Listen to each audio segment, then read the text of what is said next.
একজন মানুষ কতবার হজ করতে পারবে? ধন্যবাদ। আপনাকে আপনি প্রশ্ন করেছেন যে একজন মানুষ কতবার হজ করতে পারবে। কতবার হজ করতে পারবে এটা প্রশ্ন নয়, তার উপর হজ ফরজ একবার। তিনি একবার হজ করলেই তার হজ ফরজ আদায় হয়ে যাবে। এরপর তার সামর্থ্য থাকলে তিনি যতবার চান ততবার করতে পারবেন। যদি সামর্থ্য থাকে তার, তিনি যতবার চান ততবার করতে পারবেন। এখানে নফল হজের জন্য কোনো নির্দিষ্ট সংখ্যা নফল হজ হবে, নফল হবে, নির্দিষ্ট কোনো সংখ্যা নির্ধারিত নেই। নফল হজের জন্য কোনো নির্দিষ্ট সংখ্যা নির্ধারিত নেই। তাই যতবার তিনি করতে চান করতে পারবেন, শর্ত হচ্ছে তার নিজস্ব সামর্থ্য থাকতে হবে, আর্থিক সচ্ছলতা এবং দৈহিক সুস্থতা।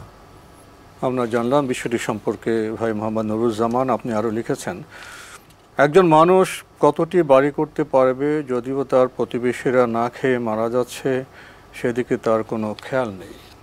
একজন মানুষ আসলে তার জন্য বাড়ি করাটা ফরজ ওয়াজিব সুন্নত নফল কিছুই না। তবে যেহেতু জীবন যাপনের জন্য, থাকার জন্য, বসবাসের জন্য বাড়ির প্রয়োজন, এই জন্য তার বাড়ি থাকতে হবে।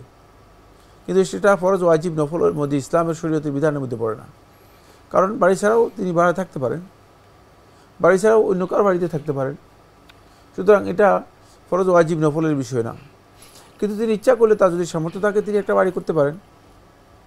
যদি তার সামর্থ্য আরও বেশি থাকে, আর্থিক সচ্ছলতা থাকে, তিনি আরও একাধিক বাড়িও করতে পারেন। এরপরে যে জিনিস যুক্ত করেছেন সেটা হচ্ছে আশেপাশের মানুষ, প্রতিবেশী না খেয়ে মারা যাচ্ছে না। যদি প্রতিবেশী না খেয়ে মারা যায় আর তিনি সেখানে বিলাসিতা করেন, অথবা তিনি সেখানে একটির পর একটি বাড়ি তৈরি করে যাচ্ছেন, তাহলে বুঝতে হবে যে তিনি রাসূলুল্লাহ সাল্লাল্লাহু আলাইহি ওয়াসাল্লাম যে বলেছেন যে লা ইউমিনু আহাদুকুম, তোমাদের মধ্যে কোনো একজন ব্যক্তি ইমানদার হবে না, কারণ ইয়াশবাউ, সেই ব্যক্তি একেবারে নিজে খেয়ে পরিতৃপ্ত হবে, ওয়াজারুহু জায়া, এই অবস্থায় যে তার প্রতিবেশী ক্ষুধার্ত।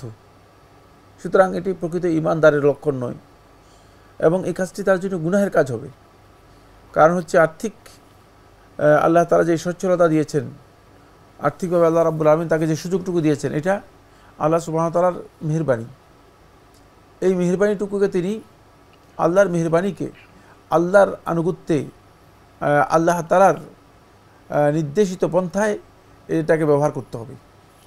ফলে যদি প্রতিবেশী, আশেপাশের মানুষ যদি অভাবী হয়ে থাকে, তারা যদি ক্ষুধার কষ্ট করে থাকে, তাহলে তিনি তাদেরকে সহযোগিতা করবেন। তিনি একাধিক বাড়ি তৈরি করবেন, অথচ তিনি তার পাশেই মানুষ না খেয়ে মারা যাচ্ছে, তাহলে তিনি অবশ্যই গুনাহগার হবেন। এটা তার জন্য বৈধ নয়।